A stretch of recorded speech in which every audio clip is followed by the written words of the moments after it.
আল্লাহ তাআলা যাদেরকে ভালোবাসেন তাদের নাম, তাদের গুণাবলী, তাদের ক্যারেক্টারিস্টিক্স, অ্যাট্রিবিউটস আল্লাহ তাআলা কালামুল্লাহ মাজিদে উল্লেখ করেছেন যে তিনি কাদেরকে ভালোবাসেন। তার আগে আপনারা একটু উত্তর করে আমাকে বলেন তো যে আমরা আল্লাহর ভালোবাসা পেতে চাই কি চাই না? সবাই চাই না?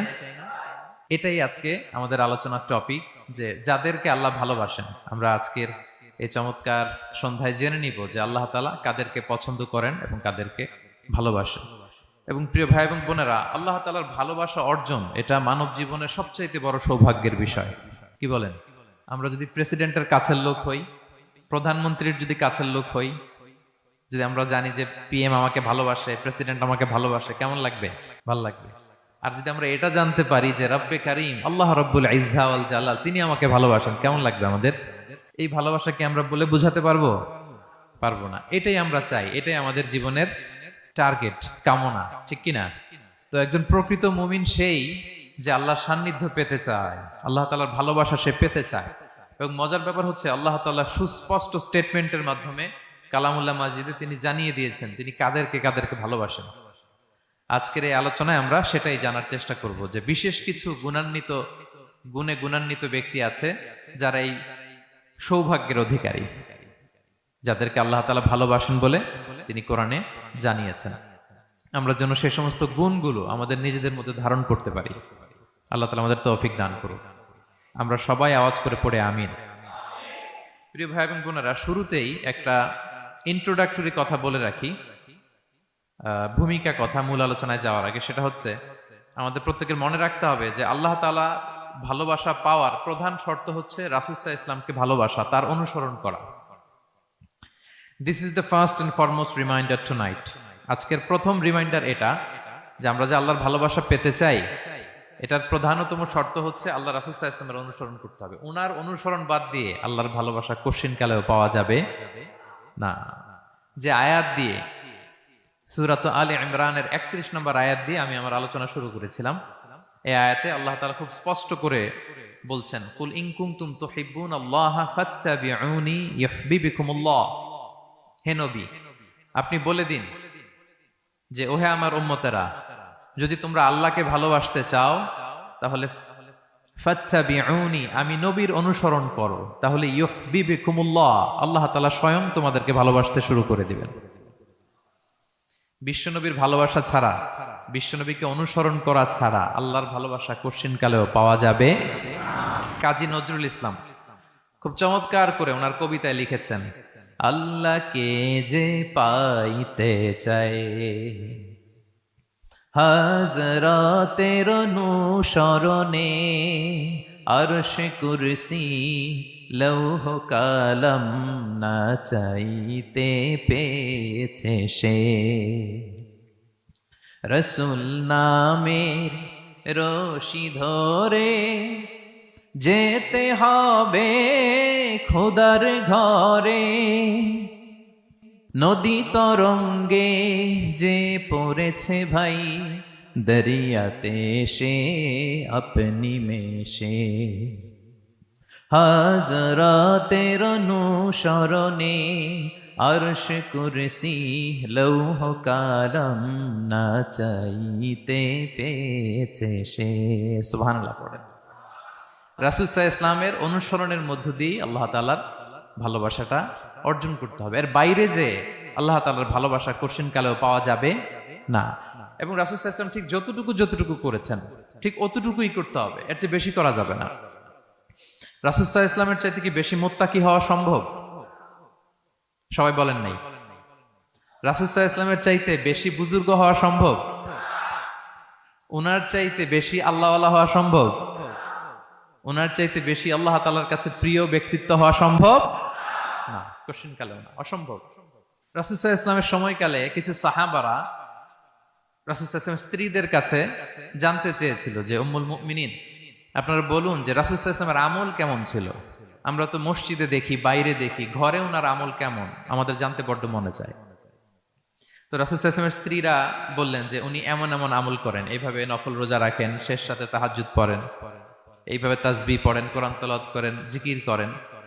তো হাদিসে এসেছে যে কাআন্নাহুম তাকাল্লুহা, তাদের কাছে এটা কেমন যেন কম মনে হইল। তারা একটা বড় এক্সপেকটেশন নিয়ে আসছিল, মানে বিশাল একটা, রাসূল সাল্লাল্লাহু আলাইহি ওয়াসাল্লাম সব নবীদের নবী, না জানে কি আমল করে ঘরের ভিতরে। কিন্তু যখন রাসূল সাল্লাল্লাহু আলাইহি ওয়াসাল্লাম স্ত্রীদের কাছে শুনলো এই এই আমল তিনি করেন ঘরের ভিতরে, ওনারা হতাশ। হায় রে, ভাবছিলাম এত এত আমল করে, এই মাত্র এরকম আমল করে, এগুলো তো আমরাও করি। কান্নাহুম তাকাল্লুহা, হাদিসে এসছে ওনাদের কাছে এটা খুব কম মনে হইলো।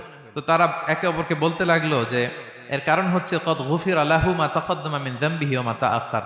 আল্লাহ তাআলা তো রাসূল সাল্লাল্লাহু আলাইহি ওয়াসাল্লামের আগের পরের সব গুনাহ মাফ করে দিয়েছে। ওনার তো আদতে কোনো গুনাহই নাই, কিন্তু আল্লাহ তাআলার ঘোষণা হচ্ছে নবী হে, আপনার আগের পরের সব গুনাহ আমি মাফ করে দিলাম। তো সাহাবারা বলতেছেন এর কারণ হচ্ছে ওনার কোনো গুনাহই নাই, সব মাফ, এজন্য ওনার কম করলেও হয়, আমাদের তো এত কম করলে চলবে না। কথা বুঝতে পেরেছেন? তো ওনারা ভাবলো যে না, আমাদের তো আমল বাড়াইতে হবে। তো কি করতে হবে? একজন বলল আমি সারা রাত নামাজ পড়বো, আমি আর ঘুমাবো না। এখন থেকে সারা রাত কি করব? নামাজ পড়বো, আমি আর ঘুমাবো না। আরেকজন বলল তাহলে আমি সারা বছর রোজা রাখবো, রোজা ভাঙবো না, সারা বছর টানা রোজা,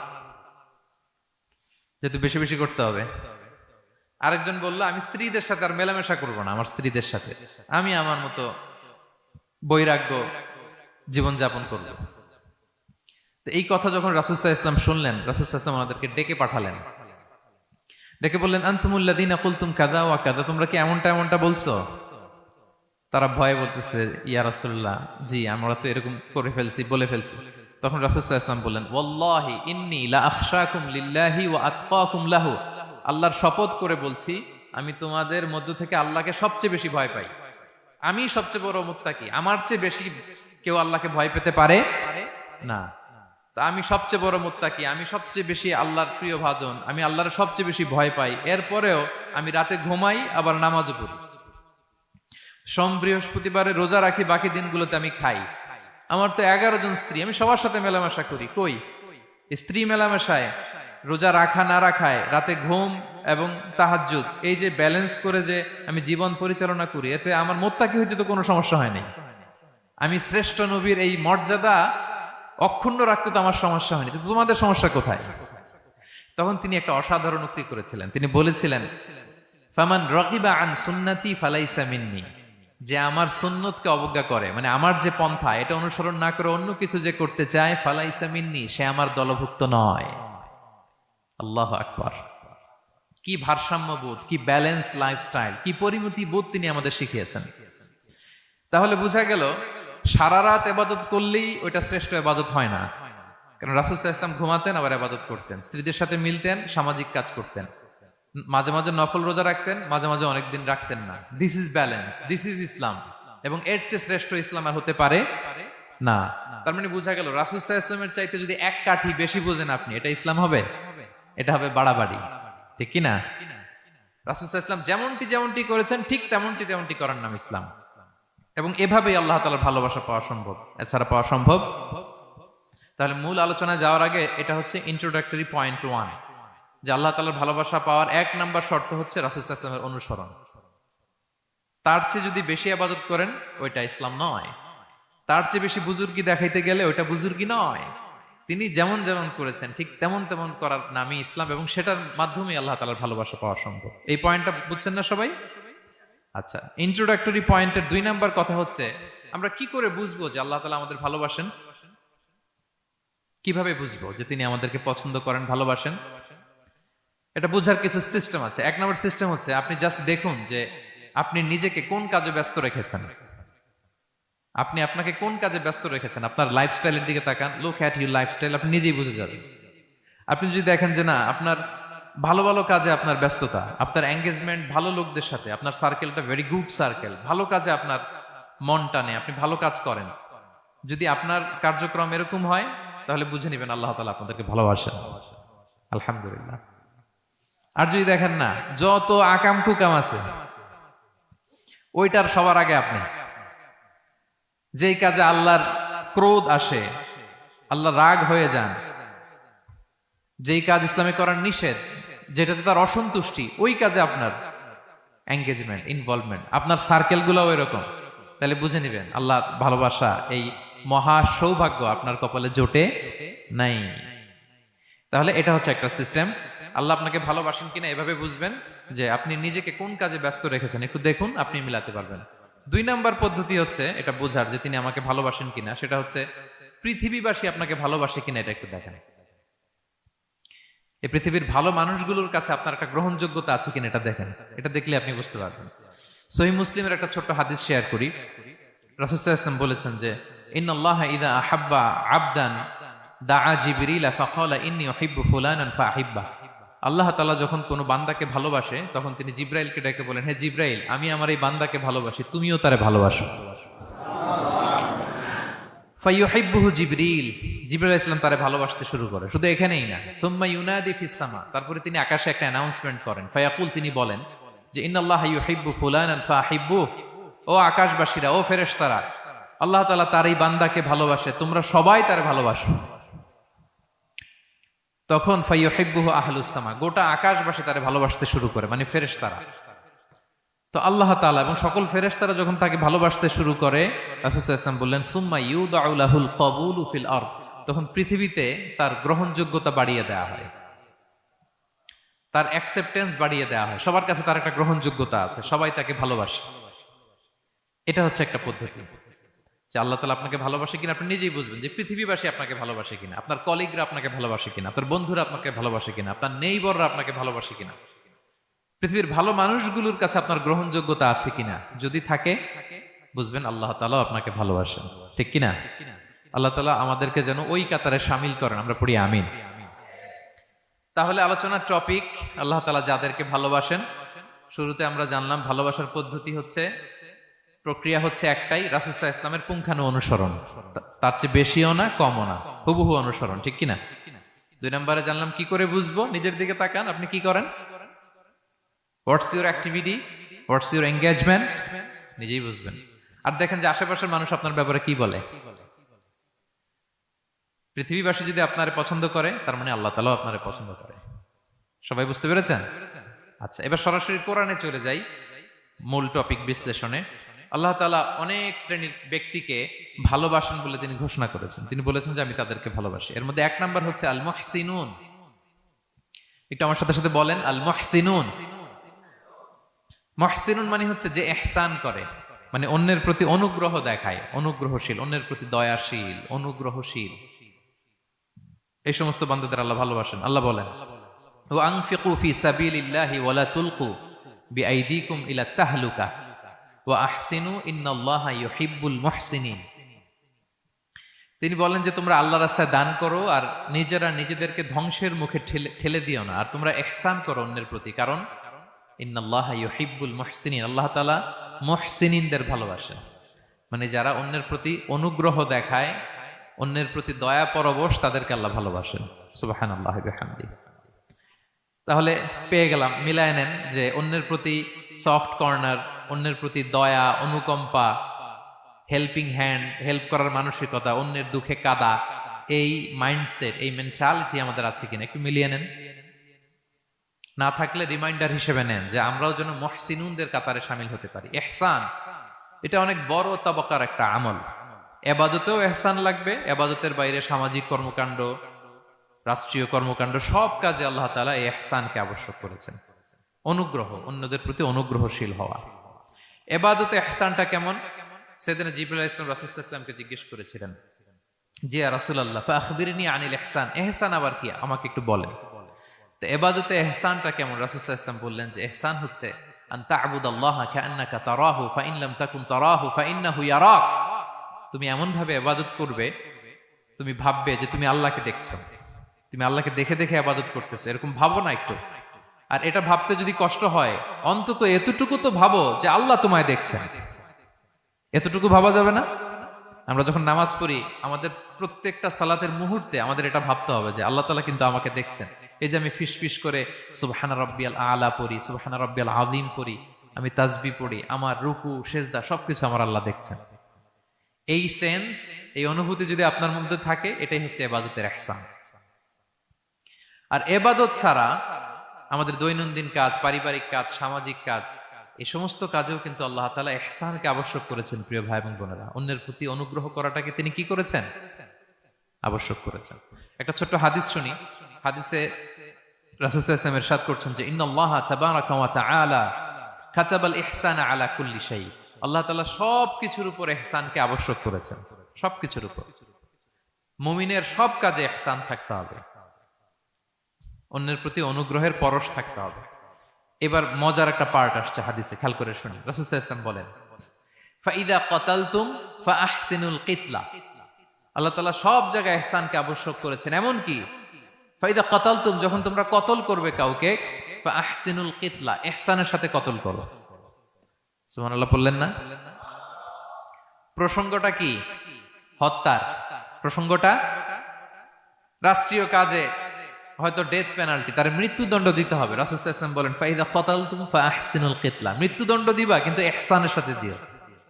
আপনি চাইলেই তার কান কেটে ফেলতে পারবেন না, তাকে শ্বাসরুদ্ধ করতে পারবেন না, পেট্রোল দিয়ে তার দেহ জ্বালিয়ে দিতে পারবেন না, চাইলেই এই দেহটারে আপনি নষ্ট করতে পারবেন না। রাষ্ট্রীয় কাজে বিচারে সাব্যস্ত হয়েছে তার এখন ডেথ পেনাল্টি, মৃত্যুদণ্ড কার্যকর করবেন, ঠিক আছে, কিন্তু সেখানে ইহসানের সাথে। ফাইদা কাতালতুম ফাআহসিনুল কিতলা, মৃত্যুদণ্ড কার্যকর করার সময় ইহসানের সাথে করো। ওয়া ইদা যাবাহতুম ফাআহসিনুয যাবাহা, জবাই করার সময়ও ইহসান করো। সুবহানাল্লাহ। করতেছি জবাই, করতেছি কি, কিন্তু মেরে ফেলতেছি প্রাণীটাকে খাওয়ার জন্য। স্লটারিং, লিটারালি আমি ছুরি চালাচ্ছি ওর গলায়, ফিনকি দিয়ে রক্ত বেরোবে এখনই, মেরে ফেলতেছি। কিন্তু যা মনে চায় আপনি কোপাতে পারবেন কুরবানির পশুকে? কষ্ট দিতে পারবেন না। আমরা এই ভুলটা করি। রাসূল সাল্লাল্লাহু আলাইহি ওয়াসাল্লাম দেখেন আরো স্পেসিফিক করে বলছেন যে ওয়ালিউহিদ্দা আহাদুকুম শাফরাতাহু ওয়ালিউরিহ যাবিহাতাহু, তোমরা জবাইয়ের সময় তোমাদের ছুরিটাকে ধার করে নিও, যাতে করে প্রাণীটা কম কষ্ট পায়। সুবহানাল্লাহ। আমরা অনেক সময় ভুল করে ফেলি। আমরা গরু শোয়ানোর পরে এই রশি কোথায়, এই ছুরি কোথায়, এই কষাই কোথায়, এই যে 7 জনের নামে জবাই হবে এদের নাম কোথায়, গরুটাকে আমরা কষ্ট দিচ্ছি। রাসূল সাল্লাল্লাহু আলাইহি ওয়াসাল্লাম বলে না, মুমিনের প্রতিটি কাজে ইহসানের পরশ থাকে। তারা প্রাণী জবাই করবে ঠিকই খাওয়ার জন্য, কিন্তু এখানেও ইহসান করতে হবে, ঠিক কিনা? তারা মৃত্যুদণ্ড কার্যকর করবে, ডেথ পেনাল্টি রাষ্ট্রীয় আইনে, কিন্তু যেমন মনে চায় তেমন করা যাবে না। ওইখানেও ইহসান রাখার দরকার আছে না নাই? প্রিয় ভাইয়েরা, এই ইহসানকে যারা মেনটেন করে জীবনের সব কাজে, আল্লাহ তাদেরকে বড্ড ভালোবাসে, বড্ড পছন্দ করে। সো আমরা যেন সবাই সবার প্রতি ইহসান করি। স্বামী স্ত্রীর প্রতি ইহসান করুন, স্ত্রী স্বামীর প্রতি ইহসান করুন, বাবা সন্তানের প্রতি, সন্তান বাবার প্রতি, পরিবারের সকল সদস্যদের প্রতি ইহসান করুন, কর্মচারীদের প্রতি ইহসান করুন, সহকর্মীদের প্রতি ইহসান করুন। মুমিন জীবনের প্রতিটি কাজে ইহসানের পরশ থাকবে, কারণ ইন্নাল্লাহা ইউহিব্বুল মুহসিনিন, আল্লাহ তাআলা মুহসিনদের, যারা অন্যদের প্রতি অনুগ্রহ দেখায় তাদেরকে বড্ড ভালোবাসেন। এই পয়েন্টটা কি বুঝতে পেরেছেন সবাই? ক্লিয়ার? 2 নম্বরে চলে যায়, আর কাদেরকে আল্লাহ ভালোবাসেন। 2 নম্বরে হচ্ছে আত-তাওয়াবুন, যারা ভুল করেই তওবা করে সাথে সাথে, আল্লাহ তাদেরকে বড্ড ভালোবাসেন। সুবহানাল্লাহ। আল্লাহ তাআলা বলছেন ইন্নাল্লাহা ইউহিব্বুত তাওয়াবিন ওয়া ইউহিব্বুল মুতাতাহহিরিন, আল্লাহ তওবাকারীদেরকে যেমনি ভালোবাসেন, পবিত্রতা অর্জনকারীদেরও ভালোবাসেন। ওটা আমি পরে আসতেছি, এখন তওবাতেই থাকি। তাহলে 2 নম্বরে হচ্ছে ইন্নাল্লাহা ইউহিব্বুত তাওয়াবিন, 2 নম্বরে হচ্ছে কাদেরকে ভালোবাসেন? তওবাকারীদেরকে তিনি বড্ড ভালোবাসেন। দেখেন রাসূল সাল্লাল্লাহু আলাইহি ওয়াসাল্লাম কি বলে, তিনি বলেন ওয়াল্লাহি ইন্নী লা আস্তাগফিরুল্লাহ ওয়া আতুবু ইলাইহি ফিল ইয়াউমি আকসারা মিন 70 মাররা, আল্লাহর শপথ আমি বিশ্বনবী প্রতিদিন 70 বারেরও বেশি তওবা পড়ি। যার আগেও কোনো গুনাহ নাই, পরেও কোনো গুনাহ, উনি তওবা করে কয়বার? 70 বার। আমাদের তো কোনো গুনাহ টুনা নাই, তাই না? হ্যাঁ, আমাদেরও গুনাহ আছে নাকি? বস্তা ভরা। তো বিশ্বনবী যদি 70 বার তওবা করেন ডেইলি বেসিস, আমাদের করা দরকার কয়বার? যার যার কাছে ছেড়ে দিলাম, বলেন।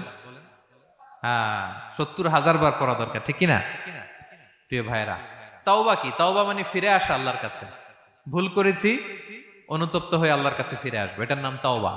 To return back to your Lord, আল্লাহর কাছে ফিরে আসবেন। এই ফিরে আসাটাকে আল্লাহ খুব পছন্দ করেন। এখানেই শয়তান আর আমাদের মধ্যে পার্থক্য। শয়তান ভুল করে করছি তো করছে, ওইটার মধ্যেই সে অটল অবিচল, ক্ষমা আর চাইনি। কিন্তু আমরা সকালে ভুল করে দুপুরে মাফ চাই, দুপুরে করে রাতে মাফ চাই, আজকে ভুল করে কালকে মাফ চাই, ঠিক কিনা? এই মাফ চাওয়াটাকে, ফিরে আসাটাকে, তার গুনাহগার বান্দা অনুতপ্ত হয়ে, রিয়েলাইজেশন হয়ে, বুঝতে পেরে ফিরে আসাটাকে তিনি বড্ড পছন্দ করেন, বড্ড পছন্দ করেন। এজন্য ভুল আমাদের হবে প্রিয় ভাইরা। আল ইনসান মিনান নিসিয়ান, আমাদের নামটাই এসেছে ভুল থেকে, আমরা ভুলে যাই, ভুল হয়ে যায় আমাদের। কিন্তু ক্ষমার রাস্তা, তওবার রাস্তা খোলা আছে না নাই? এটা হচ্ছে আমাদের জন্য আশা, হোপ। আমরা হোপফুল, সবসময় আশাবাদী। যত ভুল হোক, যত ভুল আপনি করেন, এটা খেয়াল রাখবেন, ভুল আপনি যতই করেন না কেন, তার রহমতের দরিয়া তার চাইতেও বড়, তার ক্ষমার মহাসাগর তার চাইতেও বিস্তৃত, যত ভুল আপনি করেন না কেন। এজন্য আল্লাহ তাআলা বলেন, ইয়া আইয়ুহাল্লাযীনা আমানু তুবু ইলাল্লাহি তাওবাতান নাসুহা, ওহে বিশ্বাসীরা একনিষ্ঠভাবে তওবা করো, ফিরে আসো আমার দিকে। তাফিররু ইলাল্লাহ 24/7। পৃথিবীর কোনো দরজা 24 ঘন্টা খোলা থাকে না। রাত 3টার দিকে যদি আপনি উঠে জায়নামাজটা বিছিয়ে যে ভুলটা করছেন ওটা স্মরণ করে চোখের পানি ছেড়ে মাফ চান, ক্ষমা করবেন না তিনি? হ্যাঁ, ক্ষমা দেওয়ার জন্য তিনি বসে আছেন। এজন্য ভুল হইলে আমরা পড়বো আস্তাগফিরুল্লাহ। কি পড়বো? পড়েন, আস্তাগফিরুল্লাহ রাব্বি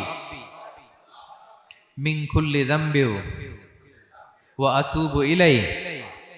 পড়েন, আস্তাগফিরুল্লাহাল্লাযী লা ইলাহা ইল্লা হুয়াল হাইয়ুল কাইয়্যুম ওয়া আতুবু ইলাইহি। এটা পড়ে আল্লাহর কাছে ফিরে আসবেন, অনুতপ্ত হবেন, আল্লাহ ভুল করে ফেলেছে, আল্লাহ তুমি ক্ষমা করো, আল্লাহ তুমি ক্ষমা করো, আল্লাহ আমরা ভুল করে ফেলেছি। ভুল সবাই করে, কে না করে? হ্যাঁ, কুল্লু ইবনে আদম খাত্তা। বিষ্ণু বলেন তোমরা সবাই ভুলকারী, কিন্তু ওয়া খায়রুল খাত্তাইন আত-তাওয়াবুন, এই ভুলকারীদের মধ্যে শ্রেষ্ঠ যে ভুল করেই তওবা করে। তওবা করতে রাজি আছেন তো? সবাই রাজি আছেন? আমার প্রিয় ভাইয়েরা, এই তওবার দৃশ্যটা দেখতে আল্লাহ বড্ড পছন্দ করে। বান্দা যখন ভুল বুঝতে পারে, মাথাটা নিচু করে চোখের পানি ছেড়ে বান্দা যখন কাঁদতে শুরু করে, এই দৃশ্যটা দেখলে আল্লাহ সহ্য করতে পারে না। আল্লাহর রহমতের দরিয়ায় জোশ খেলে যায়, বান্দা যা চায় আল্লাহ তাই দিয়ে দেয়। তখন চোখের পানির এত বড় পাওয়ার। এজন্য আমরা ভুল করে যেন অটল না থাকি, আল্লাহর কাছে যেন ক্ষমা চাই, আমরা যেন ফিরে আসি তার দরবারে। তার দরবার সবসময় খোলা। এবং তিনি এই তওবার বা ফিরে আসার দৃশ্যটা দেখতে কত পছন্দ করেন শোনেন। রাসূল সাল্লাল্লাহু আলাইহি ওয়াসাল্লাম বলেন, ওয়াল্লাযী নাফসি বিয়াদিহি, তার শপথ যার হাতে আমার আত্মা, লাউলাম তুযনিবু, তোমরা যদি ভুল না করতে, লা যাহাবাল্লাহু বিকুম, আল্লাহ তোমাদেরকে ধ্বংস করে দিতেন। ওয়ালা জাআ বিকওমিন, আল্লাহ এমন এক জাতি তৈরি করতেন, ইউযনিবুন, ওরা খালি ভুল করত, ফায়াস্তাগফিরুন, আর ক্ষমা চাইতো, ফায়াগফিরুল্লাহু লাহুম, আর আল্লাহ তাদের ক্ষমা করতেন। তোমরা যদি ভুল না করতে, এই বনি আদম, তোমরা যদি ভুল না করতে, তোমাদেরকে আল্লাহ তাআলা ধ্বংস করে এমন একটা গোষ্ঠী বানাইতেন যারা খালি ভুল করতো আর মাফ চাইতো, ভুল করতো আর মাফ চাইতো, আর আল্লাহ মাফ করে দিত। সুবহানাল্লাহ পড়লেন না? গাফিরিয যামবি ওয়া কাবিলিত তাওব, তিনি পাপ মোচন করার জন্যই তো তিনি আমার রব, তওবা কবুল করার জন্যই তো তিনি আল্লাহ সুবহানাহু ওয়া তাআলা, তিনি রব্বে কারীম। তার দয়ার কোনো শেষ নাই, তার মায়ার কোনো শেষ নাই। আমরা যখন তওবা করি, অনুতপ্ত হই, চোখের পানি ছেড়ে যখন কাঁদি, আল্লাহ যে কত খুশি হয় এটার একটা উপমা হাদিসে এসেছে, সহিহ মুসলিমের হাদিস। রাসূল সাল্লাল্লাহু আলাইহি ওয়াসাল্লাম বলেন, লাল্লাহু আশাদ্দু ফারাহান বিতাওবাতি আবদিহি হিনা ইয়াতুবু ইলাইহি, কেউ যখন তওবা করে আল্লাহ কত খুশি হয় জানো? শোনো, ওই ব্যক্তির চাইতে আল্লাহ বেশি খুশি হয়ে যায় যে ব্যক্তি মরুভূমিতে সফরে বেরিয়েছে, সাথে তার বাহন বা উট, ওই উটের মধ্যেই তার পানি বা খাবার, হঠাৎ করে উটটা হারায় গেছে। শুনতেছেন? মরুভূমিতে উট নিয়ে বের হয়েছিল সফরে, উটের মধ্যে তার পানি, তার খাবার, তার বেঁচে থাকার সমস্ত মাধ্যম, কিন্তু হঠাৎ করে উট কি হয়ে গেছে? হারায় গেছে। উট খুঁজে আর পায় না, দৌড়াতে দৌড়াতে হয়রান। কত দৌড়াবে? ধুধু মরু প্রান্তর, কয়েক ঘন্টা দৌড়ালেই তো সে তৃষ্ণার্ত হয়ে মারা যাবে। দৌড়াতে দৌড়াতে হাঁপাতে হাঁপাতে শেষ, জীবনের আশাও শেষ, যে উট যেহেতু পাই নাই, আজকে সারাদিন দৌড়ালে তো তৃষ্ণা আমি মারাই যাব রাতে।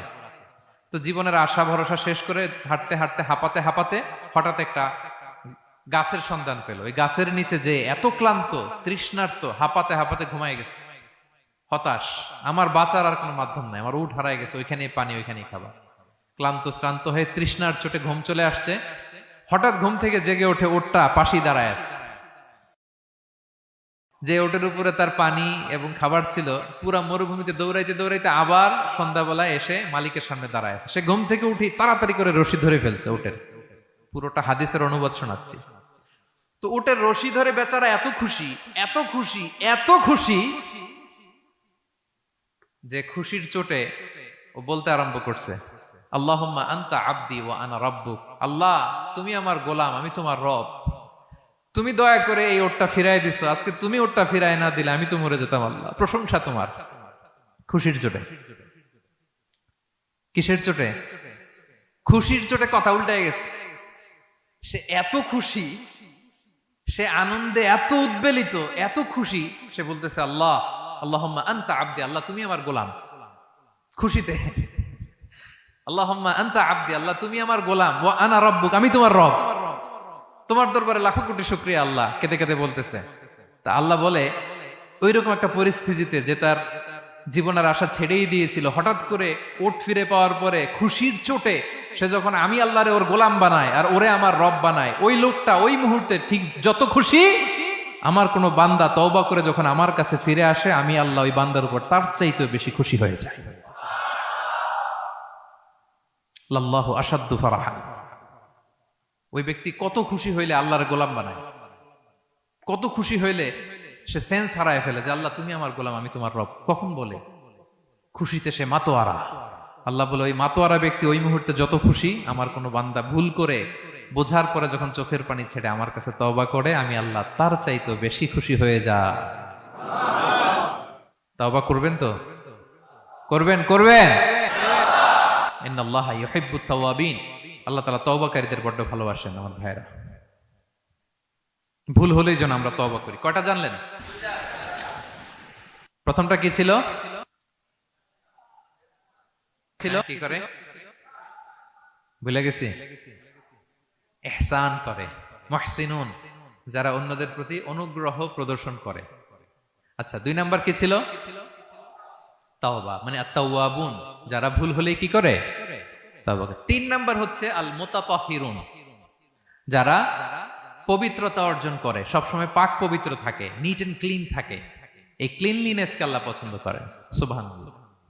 কি সুন্দর আমাদের ধর্ম, কত চমৎকার আমাদের ইসলাম। রাদিতু বিল্লাহি রাব্বা ওয়া বিল ইসলামি দীনা। আমরা আল্লাহরে রব হিসেবে পেয়ে খুশি, ইসলামকে দিন হিসেবে পেয়ে খুশি, ঠিক কি না? 3 নাম্বার হচ্ছে ওয়া ইউহিব্বুল মুতাতাহহিরিন। আল্লাহ তাআলা পবিত্রতা অর্জনকারীদের বড্ড পছন্দ করেন। মুতাতাহহিরিন, যারা সব সময় পাক পবিত্র থাকে, পরিচ্ছন্ন থাকে। এবং এটা খুব জরুরি। রাসূল সাল্লাল্লাহু আলাইহি ওয়াসাল্লাম বলেছেন, আত-তুহুরু শাতরুল ঈমান। পবিত্রতা এটা ঈমানের অঙ্গ। কেন ঈমানের অঙ্গ? কারণ নামাজ যার নাই তার ঈমান নাই, আর পবিত্রতা ছাড়া নামাজই হয় না। এজন্য রাসূল সাল্লাল্লাহু আলাইহি ওয়াসাল্লাম বলেছেন পবিত্রতা ঈমানের অঙ্গ। সুবহানাল্লাহ পড়েন। দেখেন, নামাজের যে আহকাম আরকান আছে, আহকাম তো বাইরে, নামাজ শুরুর আগে। এর মধ্যে 3টা আহকাম বা 3টা ফরজই হচ্ছে এই পাক পবিত্রতা নিয়ে। ছোটবেলা আপনারা পড়েছেন না, শরীর পাক, কাপড় পাক, নামাজের জায়গা পাক। তার মানে আপনি নামাজে যখন দাঁড়াবেন, আপনার শরীরটা পাক পাক পবিত্র হইতে হবে। আপনি যে ড্রেস গায়ে দিয়ে নামাজে দাঁড়ালেন, এটা পবিত্র হইতে হবে। যেই জায়গাটাতে আপনি নামাজের জন্য দাঁড়ালেন, ওই জায়গাটা পবিত্র হতে হবে। এই 3টা জায়গা পবিত্র কিনা আপনাকে এনশিওর করে আল্লাহু আকবার, তার আগে আল্লাহু আকবার বললে হবে? হবে না। এজন্য ইসলাম হাতে ধরিয়ে ধরিয়ে আমাদেরকে পবিত্র হওয়ার পদ্ধতি শিক্ষা দিয়েছেন। রাসূল সাল্লাল্লাহু আলাইহি ওয়াসাল্লাম যখন এগুলো শিখাতেন, মুশরিকরা হাসতো, হায় রে কেমন নবী তোমাদের, কিভাবে টয়লেটে যাইতে হয় এটাও শিখায়। সাহাবারা বলতেন, হ্যাঁ, আমাদের নবী ধরে ধরে আমাদের শিখায় যে টয়লেটে ঢুকতে বাম পা, বেরোতে ডান পা, ঢোকার আগে দোয়া, ওয়ালা তাস্তাকবিলুল কিবলা, কিবলামুখী হওয়া যাবে না, ঢিলা ইউজ করলে 3টা ইউজ করো, বেজর করো। প্রতিটা জিনিস, কি করে ওযু করতে হয়, কি করে তায়াম্মুম করতে হয়, কি করে ফরজ গোসল করতে হয়, আমার নবী ধরে ধরে আমাদের শিখিয়েছেন, ঠিক কি না? ধরে ধরে শিখিয়েছেন। কিভাবে ওযু করবেন, রাসূল সাল্লাল্লাহু আলাইহি ওয়াসাল্লাম গামলা নিয়ে তিনি দেখিয়েছেন। কিভাবে তায়াম্মুম করবেন, মাটিতে বাড়ি দিয়ে তায়াম্মুম করে দেখিয়েছেন। কেমন করে মেসওয়াক করবেন দেখিয়েছেন। কিভাবে আতর ইউজ করবেন দেখিয়েছেন। ক্লিনলিনেসের যত দিক হতে পারে সব বিশ্বনবী আমাদের শিখিয়েছেন। এমনকি কালামুল্লাহ মাজিদে আল্লাহ তাআলা আমাদেরকে সুস্পষ্ট জানিয়েছেন, ইয়া আইয়ুহাল্লাযীনা আমানু ইযা কুমতুম ইলাস সালাতি ফাগসিলু উজুহাকুম। যখন নামাজে দাঁড়াবা আগে ওযু করো। ফাগসিলু উজুহাকুম, যারা আরবি বোঝেন, আগে মুখ ধুয়ে নাও। ওয়া আইদিয়াকুম ইলাল মারাফিক, তারপরে 2 হাত কোণী পর্যন্ত ধুয়ে নাও। ওয়ামসাহু বিরুউসিকুম, তারপর মাথা মাসে করে নাও। ওয়া আরজুলাকুম ইলাল কাবাইন, এরপরে টাকনু পর্যন্ত 2 পা ধুয়ে নাও। ওযু হয়ে গেল না? হয়েছে না? এভাবে ধরে ধরে আমাদেরকে শেখানো হয়েছে। যদি গোসল ফরজ হয়, ওয়া ইন কুনতুম জুনুবান ফাত্তাহহারু, গোসল ফরজ হলে গোসল করে নাও। এখন অজু গোসলের জন্য পানি নাই, তো অজু আর গোসলের জন্য যদি পানি না থাকে, ফালাম তাজিদু মাআন ফাতায়াম্মামু সাঈদান তাইয়্যিবা, পবিত্র মাটি দিয়ে তায়াম্মুম করো। দেখেন, অজুও শিখাইলো কোরআন, তায়াম্মুমও শিখাইলো কোরআন। পাক পবিত্র হওয়ার, ক্লিনলিনেসের যত আয়োজন আছে সব আল্লাহর কোরআনে আছে না নাই? সব আল্লাহ তাআলা আমাদেরকে জানিয়ে দিয়েছেন। এবং আম্মা জান আয়েশা রাদিয়াল্লাহু তাআলা আনহা আল্লাহ রাসূল সাল্লাল্লাহু আলাইহি ওয়াসাল্লামকে জিজ্ঞেস করেছিলেন, ইয়া রাসূলুল্লাহ, কিয়ামতের দিন এত নবীর উম্মত, কোটি কোটি মানুষ, আপনি আপনার উম্মতকে চিনবেন কি করে? এত মানুষ থাকবে, আপনি কি করে চিনবেন? রাসূল সাল্লাল্লাহু আলাইহি ওয়াসাল্লাম বললেন, ইন্না উম্মতি ইয়াতুনা ইয়াউমাল কিয়ামাতি গুররাম মুহাজ্জালিনা মিন আসারিল wudu। তিনি বললেন, অজুর চিহ্ন দেখে আমি আমার উম্মত চিনব। আমার যে সমস্ত উম্মতেরা অজু করে নামাজ পড়েছে, অজুর পানি তাদের গায়ের যেই যেই জায়গায় লেগেছে, এই জায়গাগুলো কিয়ামতের দিন রেডিয়াম বাতির মতো জল জল জল জল করে জ্বলতে থাকবে। আমি এটা দেখে চিনে ফেলবে আমার উম্মত, নামাজি, পাক্কা নামাজি। আল্লাহু আকবার। এবং অতিরিক্ত পবিত্রতা অর্জনের জন্য কিছু সাহাবীদেরকে আল্লাহ স্পেশালি কোরআনে অ্যাপ্রিশিয়েট করেছেন। তারা হচ্ছে মসজিদে কোবা পল্লীর আশেপাশে যে সাহাবারা, তারা অতিরিক্ত পবিত্রতা অর্জন করতেন। আল্লাহ তাআলা বলেন, ফিহি রিজালুন ইউহিব্বুনা আন ইয়াতাতাহহারু। এই মসজিদে কোবার আশেপাশে এমন কিছু মুসল্লি আছে যারা পছন্দ করে পবিত্রতা অর্জন করতে, বেশি পবিত্রতা অর্জন করতে তারা পছন্দ করে। আর ওয়াল্লাহু ইউহিব্বুল মুত্তাহিরিন, আল্লাহ তাআলা অতিরিক্ত পবিত্রতা অর্জনকারীকে ভালোবাসেন, পছন্দ করেন। সুবহানাল্লাহ পড়েন। তো তাদের প্রশংসা যখন আল্লাহ তাআলা কোরআনে করলেন, বিষ্ণু সাল্লাল্লাহু আলাইহি ওয়াসাল্লাম তাদেরকে ডাকলেন, বললেন, ও কোবাপল্লীর সাহাবীরা, ঘটনা কি? তোমাদের নাম বিশেষভাবে আল্লাহ তাআলা কোরআনে উল্লেখ করেছে যে ফিহি রিজালুন ইউহিব্বুনা আন ইয়াতাতাহহারু। কি তোমাদের এমন গুণ? তোমরা কিভাবে পবিত্রতা অর্জন করো? তারা বলতে আরম্ভ করলো যে নাতাওয়াদ্দাউ লিস-সালাহ, আমরা নামাজের সময় ওযু করি, ওয়া নাগতাসিলু মিনাল জানাবা, গোসল ফরজ হলে গোসল করি, ওয়া নাস্তানজি বিল মা, আর পানি দিয়ে ইস্তেনজা করি। সুবহানাল্লাহ। এই পানি দিয়ে ইস্তেনজা করাটা আল্লাহ পছন্দ করেছেন। ওনাদের সময় ওনারা পানি দিয়ে ইস্তেনজা করতো না, পাথর দিয়ে, ঢিলা দিয়ে তারা ক্লিন হয়ে যেত। এর কারণ হচ্ছে তাদের খাদ্য প্রক্রিয়াটা এমন ছিল, ড্রাই ফ্রুট খেত তো, খেজুর, গোশত, রুটি, তো তাদের স্টুলটা ওইরকম হইতো। আরবের লোকদের অনেকের এই স্টুলটা এরকম হয়। যেমন আমাদের যখন কখনো কোষ্ঠকাঠিন্য হয়, তখন দেখবেন যে আমাদেরও এরকম হয়। তা আমরা যখন স্টুল পাস করি, তখন আমাদের এই পায়ুপথটা মূলত বেরিয়ে আসে। স্টুল পাস করে, আবার পায়ুপথ আমাদের দেহের ভেতরে চলে যায়। ফলে যখন কারো কোষ্ঠকাঠিন্য হয়, তখন দেখা যায় যে তারা টিস্যু ইউজ করা লাগে না। আমাদেরও কখনো কখনো এরকম হয় না? হয়। তো ওনাদের সারা বছর একই রুটিন, ওনাদের আসলে টিস্যু ইউজ করা লাগে না, ওনাদের স্টুলটাই এরকম। কিন্তু এরপরেও ওই সাহাবারা এক্সট্রা পানি ইউজ করতেন। আমরা যেমনি কল ঘোরালেই পানি, ওই সময় পানি এত অ্যাভেলেবল ছিল না, সপ্তাহে একদিন গোসল করার সুযোগ পেতেন। পানি মানে এটা গোল্ডের মতো দাম, ডায়মন্ডের মতো দাম পানি মরুভূমিতে। তো তারা বলে, ওয়ানাস্তানজি বিল মা, আমরা পানি জমিয়ে রাখি, সেই পানি দিয়ে ইস্তেনজা করি। রাসূল সাল্লাল্লাহু আলাইহি ওয়াসাল্লাম বললেন, ক্বালা ফাহুয়া যাক ফাআলাইকুমু, তাহলে এটাই সেই কারণ, এটাই সেই কারণ। এজন্যই আল্লাহ তাআলা স্পেশালি কোরআনের ভেতরে তোমাদের নাম তুলে দিয়েছেন। পড়েন সুবহানাল্লাহ। তা আমরা যেন এই পবিত্রতাকে গুরুত্ব দেই প্রিয় ভাইয়েরা, কারণ আল্লাহ তাআলা তিনি বলছেন, ইন্নাল্লাহা ইউহিব্বুত তাওয়াবিন, তিনি তাওবাকারীদের যেমনি ভালোবাসেন, ওয়া ইউহিব্বুল মুতাতাহহিরিন, তিনি পবিত্রতা অর্জনকারীদেরকে ভালোবাসেন। আমরা যেন ওযু করার সময় খুব ভালোভাবে করি। রাসূল সাল্লাল্লাহু আলাইহি ওয়াসাল্লাম যখন বললেন অজুর পানি যেখানে লাগে ওটা জল জল করে জ্বলবে, তো আবু হুরায়রা রাদিয়াল্লাহু তাআলা আনহু হাত তো ধুইতে হয় কোনি পর্যন্ত, উনি এতটুকু ধুইতেন। উনি বলতেন যে কিয়ামতের দিন আমার হাত এতটুকু পর্যন্ত জল জল করবে। কি মাইন্ডসেট ওনাদের! সুবহানাল্লাহ বিহামদিহি। সো আমরা যেন এই ক্লিনলিনেসের সর্বোচ্চ নাজরানা পেশ করি, সর্বোচ্চটা যেন আমরা সবসময় মেসওয়াক করা, পারফিউম ইউজ করা, অজু গোসল যেন আমরা করি। ফলে আমরা মুতাতাহহিরিন, পবিত্রদের অন্তর্ভুক্ত হতে পারবো। আর আল্লাহ তাআলা পবিত্রদের বড্ড ভালোবাসেন। বুঝতে পেরেছেন? তাহলে 1 নম্বরে মুহসিনুন, যারা ইহসান করে; 2 নম্বরে যারা তাওবা করে; 3 নম্বরে যারা পবিত্র থাকে; 4 নম্বরে আল মুত্তাকুন, যারা আল্লাহ তাআলাকে ভয় পায়। আল্লাহ তাআলা বলছেন, বালা মান আওফা বিআহদিহি ওয়াত্তাকা ফাইন্নাল্লাহা ইউহিব্বুল মুত্তাকিন, হ্যাঁ, যারা ওয়াদা রাখে, আল্লাহকে ভয় করে, আল্লাহ তাআলা এই মুত্তাকিদের বড্ড ভালোবাসে। মুত্তাকি অর্থাৎ আল্লাহ সচেতনতা, আল্লাহ ভীরুতা যাদের ভেতরে আছে, যে কোনো পরিস্থিতিতে তারা ভাবে যে আল্লাহ তাআলা আমাকে দেখছেন, এই সেন্স, এই অনুভূতি যার মধ্যে আছে সে মুত্তাকি।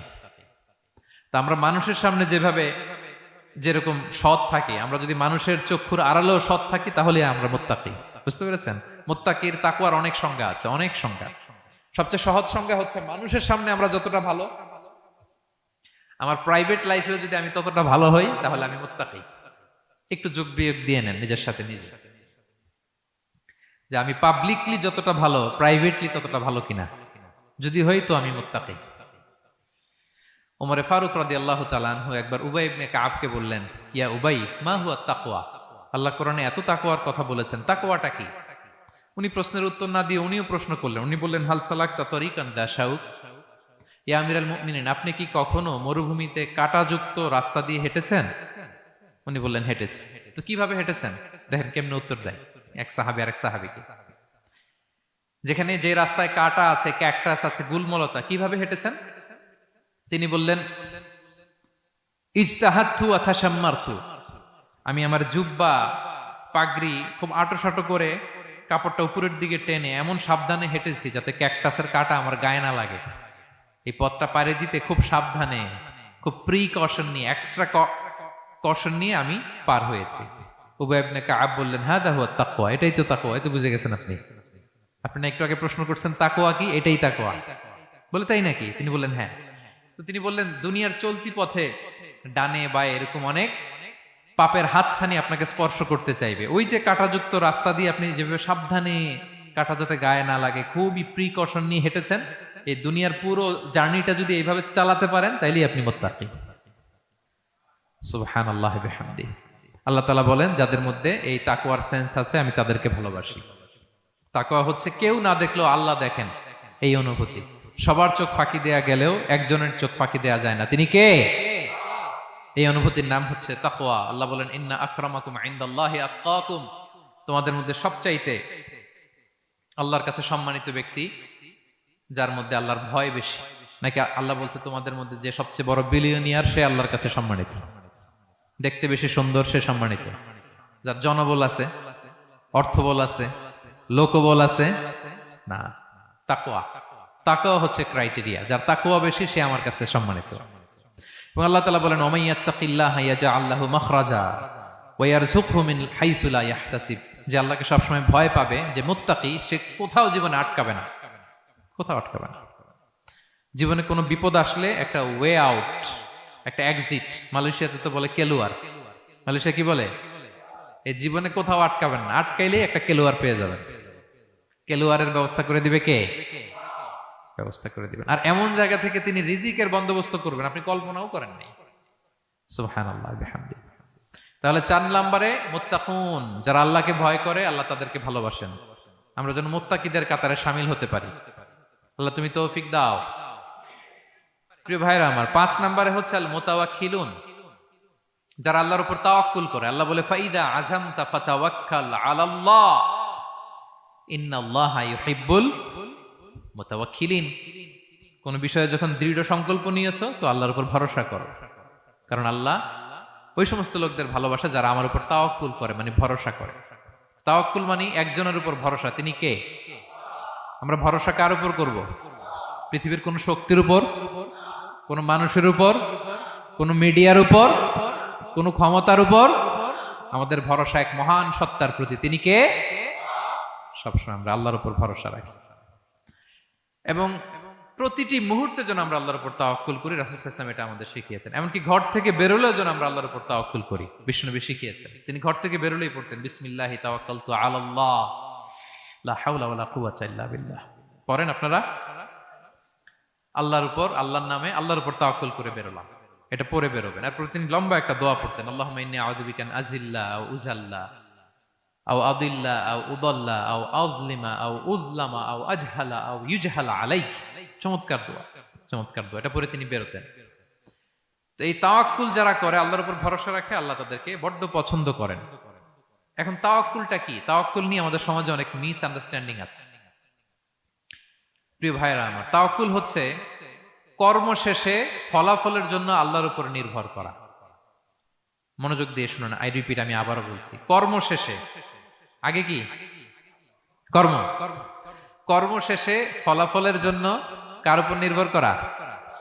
এখন আপনি কর্ম বাদ দিয়ে দিলেন, কিছু করলেন না, আর বললেন আল্লাহ ভরসা, যা করে আল্লাহ, আল্লাহ ভরসা, তাওয়াক্কালতু আলাল্লাহ হয়েছে? এটা আপনার মন গড়া কথা হয়েছে, এটা তাওয়াক্কুল হয়নি। ইসলামী তাওয়াক্কুল হচ্ছে আপনি আপনার সাধ্যের সবটুকু করবেন, করার পরে ফলাফল কি আসবে, ফলাফল কি আমার হাতে, কার হাতে? এই জন্য আপনি আল্লাহর উপর তাওয়াক্কুল করবেন, কিন্তু কাজ বাদ দেয়া যাবে না। অনেকে নিজেদের অপারগতা, দুর্বলতা, কর্মহীনতা আর অলসতাকে তাওয়াক্কুল বানায় ফেলছে। কাজ করতে মনে চায় না, অলসতা, তাওয়াক্কুল করলাম। বলেন তো এটা তাওয়াক্কুল হয়েছে? না। এই অপারগতা, অলসতার নাম তাওয়াক্কুল নয়। তাওয়াক্কুল মানে হচ্ছে কোনো কাজের পরিকল্পনা করা, এরপরে পরিকল্পনা বাস্তবায়নের উপায় খুঁজে বের করা এবং নানা কিছুর সহযোগিতা নিয়ে সেটা বাস্তবায়নের প্রাণান্তকর চেষ্টা করা, সব করা, আপনার রোল প্লে করা। আপনার রোল প্লে করা শেষ, এরপর কর্ম শেষে ফলাফলের জন্য আপনি আল্লাহর উপর তাওয়াক্কুল করবেন। কিন্তু কিচ্ছু না করে হাত গুটিয়ে বসে থেকে যদি বলেন তাওয়াক্কুল করলাম, আল্লাহ ভরসা, হয়েছে? হয়েছে? তাওয়াক্কুল হয়েছে? হয় নাই। তো এখানে ব্যালেন্স অ্যাটিটিউডে আসতে হবে। আমি সব করতে পারবো, এটাও যেমনি ভুল, আল্লাহই সব করে দিবেন, এটাও ভুল।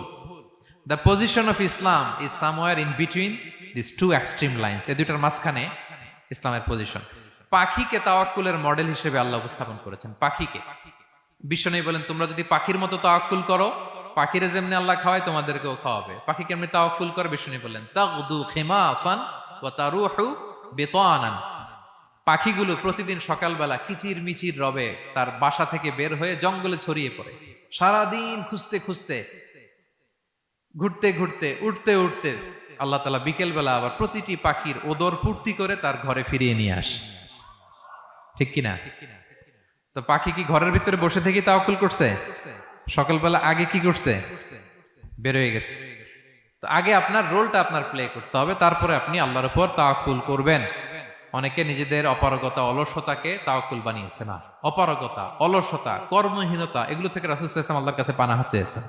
এগুলোর সাথে ইসলামের কোনো সম্পর্ক নাই। তার মানে হাত গুটিয়ে বসে থেকে আল্লাহ ভরসা বলবেন, কি করবেন? হ্যাঁ, সর্বোচ্চ চেষ্টা চালিয়ে যেতে হবে। এরপরে ফলাফলের জন্য আমরা কার উপর ভরসা করব? কারণ ইন্নাল্লাহা ইউহিব্বুল মুতাওয়াক্কিলিন, আল্লাহ তাআলা তাওয়াক্কুলকারীদেরকেও ভালোবাসেন। আলহামদুলিল্লাহ বলেন। তাহলে কয়টা গেল? কয়টা? আর তিনটা বলবো, আর তিনটা। 6 নম্বরে হচ্ছে as-সাবিরুন। সাবিরুন মানে কি? হ্যাঁ, ধৈর্যশীল। একটু বুঝে ফেলছে? as-সাবিরুন সবর শব্দ থেকে এসেছে। as-সাবিরুন মানে ধৈর্যশীল, যারা আল্লাহর উপর ধৈর্য, বিপদে আপদে, আল্লাহর দেয়া বিপদে যারা ধৈর্য ধারণ করে, ওই ধৈর্যশীল ব্যক্তিদেরকে আল্লাহ তাআলা পছন্দ করেন। আল্লাহ তাআলা বলেন, ওয়া কাআইয়্যিম মিন নাবিয়্যিন ক্বাতালা মাআহু রিব্বিয়ুনা কাসীর ফামা ওয়াহানু লিমা আসাবাহুম ফি সাবিলিল্লাহ ওয়া মা দুউফু ওয়া মাস্তাকানু আল্লাহু ইউহিব্বুস সাবিরিন। কত নবী আছে, তাদের সাথে অনেক আল্লাহওয়ালারা লড়াই করেছে, তারা বিপদে হতোদ্যম হয়নি, নতজানু হয়নি, তাদেরকে দমানো যায়নি, তারা ধৈর্য ধারণ করেছে। কারণ ইন্নাল্লাহা ইউহিব্বুস সাবিরিন, আল্লাহ তাআলা ধৈর্যশীলদের বড় ভালোবাসেন।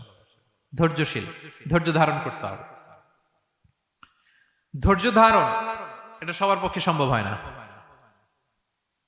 রাসূল সাল্লাল্লাহু আলাইহি ওয়াসাল্লাম একটা চমৎকার হাদিস বলেছেন। তিনি বলেছেন, আজাবান লিআমরিল মুমিন, মুমিনের ব্যাপারটা বড়ই ইন্টারেস্টিং, বড়ই চমৎকার, এটা মুমিন ছাড়া অন্য কারো হয় না। ব্যাপারটা কেমন? রাসূল বলেন, ইন আসাবাতহু সাররাউ শাকারা, মুমিন যখন আনন্দে থাকে তখন মুমিন শুকরিয়া করে।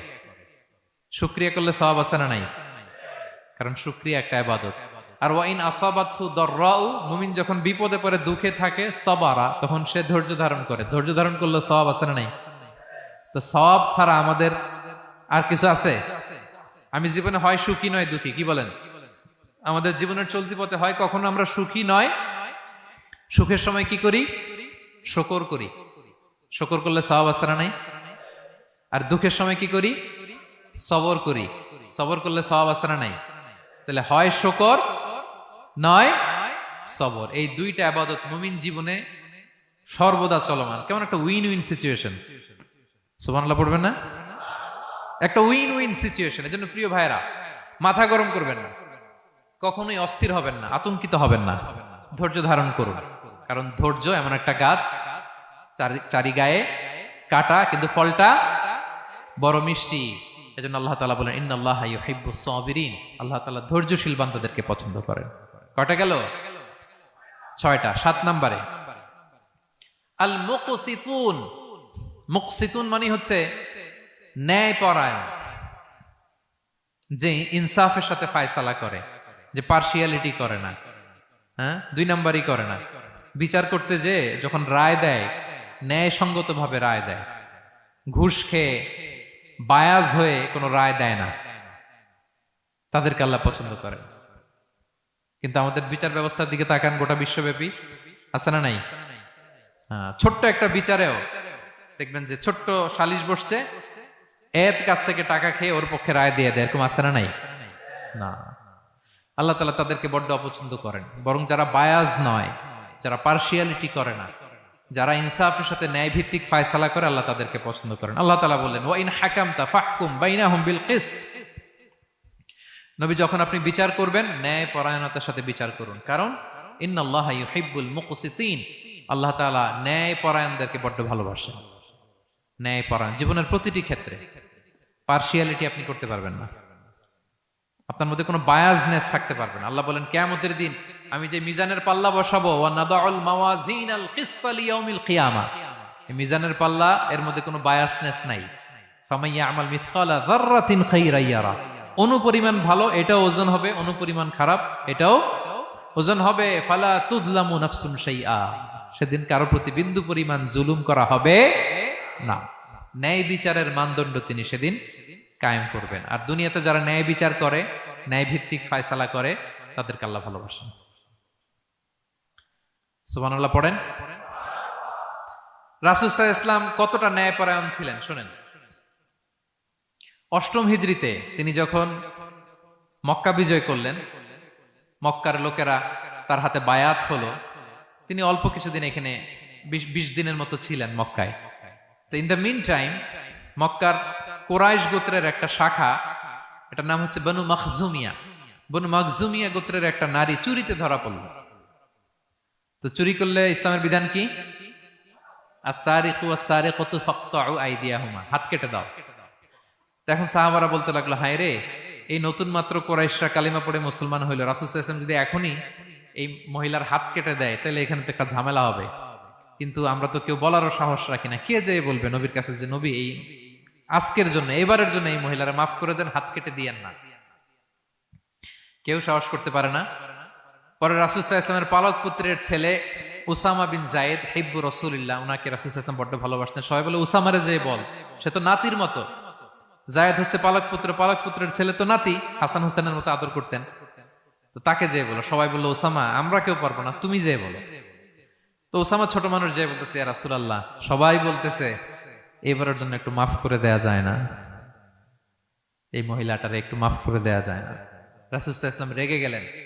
তিনি বললেন, তোমাদের আগে বনি ইসরাইলের এই স্বভাব ছিল, ধনীরা চুরি করলে মাফ করত, গরিবরা চুরি করলে বিচার কার্যকর করত। শুনে রাখো কুরাইশের লোকেরা, শুনে রাখো মক্কাবাসী, লাউ আন্না ফাতিমাতা বিনতি মুহাম্মাদিন সারাকাত লাকাতাআ মুহাম্মাদুন ইয়াদাহা।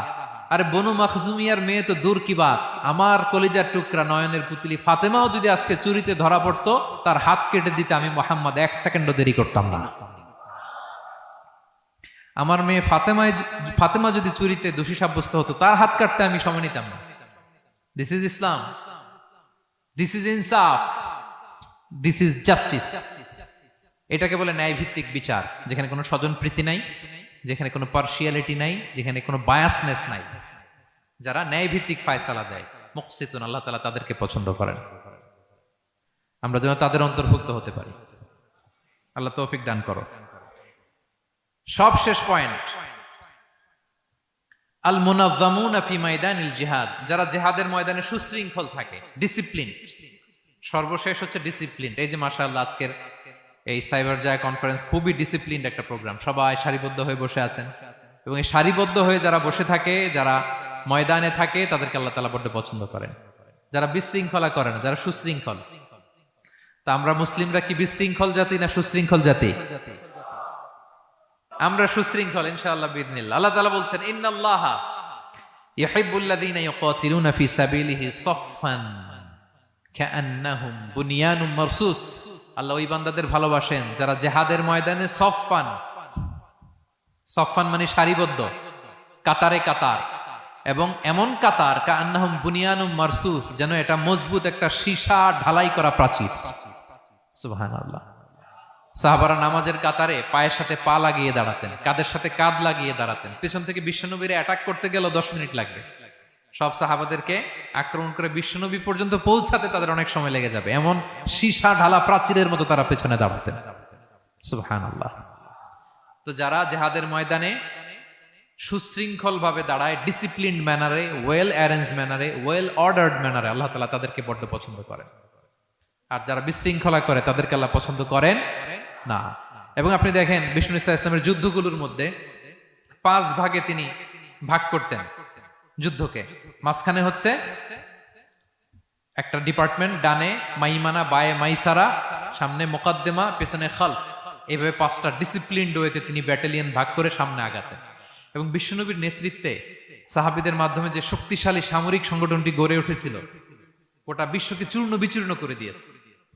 উনার পরে 4 খলিফা, উনাদের নেতৃত্বে তাদের এমন ব্যাটালিয়ন গড়ে উঠেছে, শতাব্দী পর শতাব্দী তাদের সামনে দাঁড়ানোর মতো সক্ষমতা পৃথিবীর কোন সেনাবাহিনীর ছিল না। সুবহানাল্লাহ। সাফফান কাআন্নাহুম বুনিয়ানুম মারসুস, সীসা ঢালা প্রাচীরের মতো যুদ্ধের ময়দানে তারা সুশৃঙ্খল ভাবে দাঁড়াতো। তো যারা জীবনের সব ক্ষেত্রে এরকম ডিসিপ্লিন, সুশৃঙ্খল, তাদেরকে আল্লাহ ভালোবাসে। এখন আপনারা কি সুশৃঙ্খল থাকতে চান, নাকি শুধু এই আজকের প্রোগ্রাম শেষ করে যাবো আবার বিশৃঙ্খল, এরকম করবেন না? যেখানে কিউ থাকে কিউ মেনটেন করবেন, যেখানে একটা শৃঙ্খলা থাকে শৃঙ্খলা বজায় রাখবেন। এই ময়দানে ভ্রাতৃত্বের বন্ধনে সুশৃঙ্খল যারা থাকবে তাদের হাতে আল্লাহ তাআলা নেতৃত্ব তুলে দিবেন, ঠিক কিনা? আমরা যেন সুশৃঙ্খল থাকতে পারি। আল্লাহ তাআলা তুমি আমাদেরকে তৌফিক দান করো।